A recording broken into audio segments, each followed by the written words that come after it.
শেখ হাসিনার সংবাদ সম্মেলন, কথিত সংবাদ সম্মেলন, অনেকে আবার আমাকে মেনশন করছেন যে এইবার খালেদ কি বলবে। আমি বলছি যে উনি মুখ দেখায় না কেন, মুখ দেখা একটা ইন্টারভিউ দেয় না কেন, সেটা আমি বলছিলাম। সেটার জন্য দুই পক্ষের হচ্ছে ঝাড়, মানে মানে দুই পক্ষের হলো ঝাড়ি আবার হুমকি এগুলি। এক পক্ষ হচ্ছে কেন আমি শেখ হাসিনার ইন্টারভিউ নিতে চাইছি সেইটা আমি বিরাট বড় অন্যায় করে ফেলছি। আরেক পক্ষ হচ্ছে কেন আমি বলছি যে শেখ হাসিনার ইন্টারভিউ তো পৃথিবী সবাই নিতে চায়, উনি মুখ দেখায় ইন্টারভিউ একটা দেয় না কেন। এখন উনি একটা কথিত সংবাদ, কথিত কমু না, এটা তো সংবাদ সম্মেলনই না, বড় বড় এরা করছে, কিন্তু ওইটা তো উনি মুখ দেখায় নাই। কিন্তু এরপরে আবার সরকার একটা প্রতিক্রিয়া জানাইছে। বেচারা ফারহানা, আপনার কাছে শুনুন। মানে আমি আই কান্ট এগ্রি মোর, মানে যেটা হাসনাত ভাই বললেন যে এইটাতে দুই দলই মোটামুটি বেনিফিটেড হয়েছে।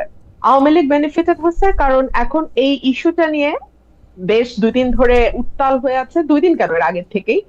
আর বিএনপি বেনিফিটেড হচ্ছে কারণ আমরা এখন ভয়াবহ গ্যাস সংকট, যেটা আমি আমার প্রথম আলোচনা একটু বলার সুযোগ পেয়েছিলাম, ভয়াবহ গ্যাস সংকট। আমি গ্রামে থাকি, সপ্তাহে 3 দিন খালেদ ভাই 12 থেকে 14 ঘন্টা গ্রামে কারেন্ট থাকে না।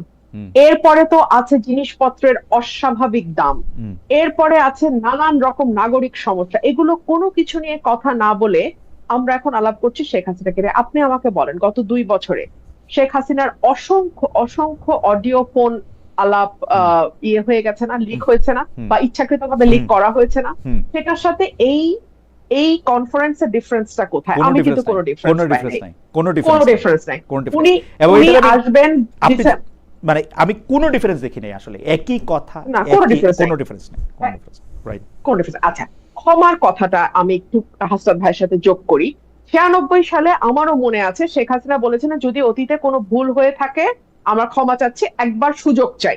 এক্স্যাক্টলি, আমি যদি correct me if I am রং, এইভাবেই শেখ হাসিনা ভোট চেয়েছিলেন যে যদি আমাদের ভুল হয়ে থাকে তাহলে আমরা ক্ষমা চাচ্ছি, আমাদের একটা সুযোগ দেন। আচ্ছা, এইবার কেন এটা বলছে না? এইবার কেন বলছে না জানেন খালেদ ভাই? মনে করে দেখেন তো, 5th অগস্টের পর আওয়ামী লীগ কিন্তু দীর্ঘ সময় কোনো আওয়াজ তোলে নাই। এরপরে আস্তে আস্তে আওয়ামী লীগ সমর্থক যেই সাংবাদিকরা আছেন বা যারা হয়তো মিডিয়াতে কাজ করেন, তারা একটু একটু একটু একটু একটু একটু করে ঘুরিয়ে ঘুরিয়ে বিভিন্ন কথা বলা শুরু করলেন, এবং তারা এই কথাটা খুব আস্তে আস্তে আওয়াজটা বাড়া শুরু হলো তখন, যখন দেখা গেল যে বাংলাদেশে একটা বিন্দু পরিমাণ সুশাসন গত 2 বছরে কোনো সরকার কায়েম করতে পারে নাই।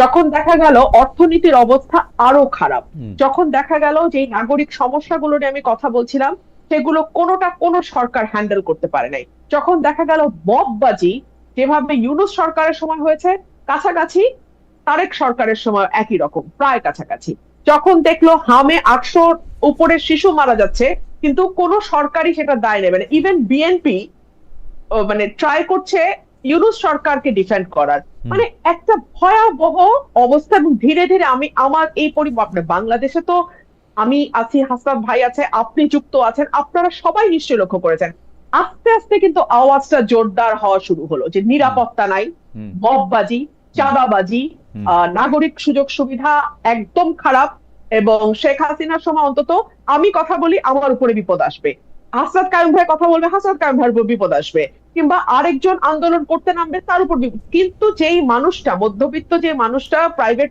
অফিসে চাকরি করে, প্রাইভেট একটা চাকরি করে, 1 লাখ বা 80,000 টাকা বেতন পায়, তার জীবনটা তো নিরাপদ ছিল খালেদ ভাই, তার তো নিরাপত্তা নিয়ে কোনো টেনশন ছিল না, সে তো নিশ্চিন্তে রাতে ঘুমাইতে পারতো বাসায়, সে তো বাজারে গিয়ে অন্তত মানে দৈনন্দিন বাজারটা মোটামুটি না। কিন্তু আপনি তো বেশি ফার না, আপনি তো একটা স্বাভাবিক অবস্থার কথা বলতেছেন, কিন্তু মানুষ তো আসলে বিপদে পড়ে, তার চিকিৎসা, জরুরি চিকিৎসা প্রয়োজন হয়, তার বিরুদ্ধে তার কোনো একটা মামলা পরিচালিত হতে পারে, তার আপন ভাই কর্তৃক বা নেইবার কর্তৃক, মানে যে কোনো কিছু যেটা বোল্ড ফ্রম দ্য ব্লু, একদম সাধারণ মানুষেরও এরকম নানা ধরনের ঘটনা ঘটে, তখন তো সে দেখতো যে সে বিচার পায় না, পুলিশ তার পক্ষে কথা বলে না, সে যদি আওয়ামী লীগ না করতো বা বিএনপি না করতো তাহলে তার আসলে কোনো জায়গা নাই বাংলাদেশে। ওইটার মতো তো সাংঘাতিক একটা দমবন্ধ পরিস্থিতি তো আর আমরা আসলে নাই, নাকি আসি, সেটাও যদি বলতেন। আপনি কি বিচার পাচ্ছেন?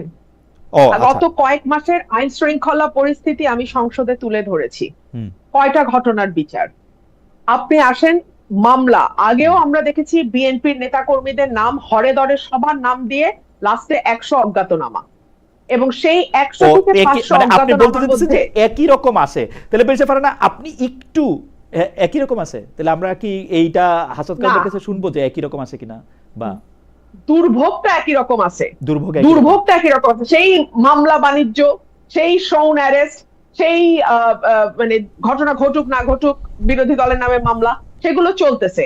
On the top of that যুক্ত হয়েছে ভয়াবহ রকম চাঁদাবাজি, নিরাপত্তাহীনতা, যুক্ত হয়েছে আইন শৃঙ্খলা পরিস্থিতির অবনতি। এগুলো হচ্ছে নিউ এডিশন। তো মানুষ তো এখন বলতে বাধ্যই হবে, এবং এটা তো আওয়ামী লীগকে একটা সাহস দেবে যে ও আমাদের তো পাল্টাইছিলা, তো কোন বেটার প্রোডাক্টটা তোমরা পেলা। অনেকে বলতেছেন যে আওয়ামী লীগ যে সাহসটা পাইতেছে সেই সাহসটা আসলে মূলত দিচ্ছেন আপনি, কারণ আপনি একটা পরিচিত সংসদ সদস্য, আপনি আওয়ামী লীগের আসার পথ, এই ব্যাপারটা কি আপনি কোনো কিছু বলবেন? যে মানে দেখেন আমাদের রিসার্চ টিমও এরকম লেখছে যে আপনি হচ্ছেন সবচেয়ে বেশি শেখ হাসিনার আসার ব্যাপারে পজিটিভ কথা বলছেন, যে হ্যাঁ উনি আসবে বা ওরকম কোনো কিছু। ভাই শুনেন, আমি বাংলাদেশের খুবই ক্ষুদ্র একজন রাজনৈতিক কর্মী, but at the same time আমি একজন লয়ার, এবং আমার পরিবারের একটা রাজনীতির ইতিহাস আছে। সো আমি একজন পলিটিক্যাল ফ্যামিলির সন্তান হিসেবে আমি চিন্তা করি আমি ওই জায়গায় থাকলে আমি কি করতাম।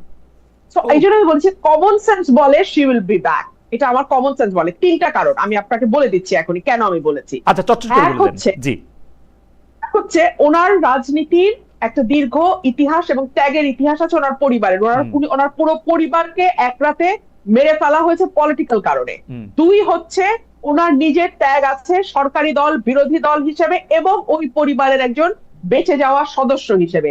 তিন হচ্ছে ওনার বয়স। উনি যদি এখন ভারতের মাটিতে মারা যান, ওনার এই এত বড় দল যেটার পেছনে ওনার বাবা, ওনার পরিবার এবং ওনার আত্মত্যাগ, সেই দলটার কি হবে? তো আমি যদি ওনার জায়গায় থাকতাম আমি আসতাম। তো আমি সেই কমন সেন্স থেকে বলছি। আর আমি আজকে আপনাকে আপনার অনুষ্ঠানের মাধ্যমে এটাও ক্লিয়ার করি, বিএনপির যখন ওই ডোবার নিচে বসে বসে বিএনপির মনোবল চাঙ্গা করার জন্য যেমন আমাকে দরকার ছিল, কারণ বিএনপি তখন আসলে বিপদে ছিল এবং বিএনপির পক্ষে কথা বলার কেউ ছিল না। তো আমি তখনও যৌক্তিক এবং সত্য কথা বলেছি, বিএনপির পক্ষে গেছে। এখন আমি যৌক্তিক এবং সত্য কথা বলি। আওয়ামী লীগ যদি কোনোদিন বাংলাদেশে ফেরে, কোনোদিন যদি বাংলাদেশের রাজনীতিতে যায়, আপনি মোটেও ভাববেন না যে তাদের সাথে আমার খুব ভালো একটা বলি বলা হবে।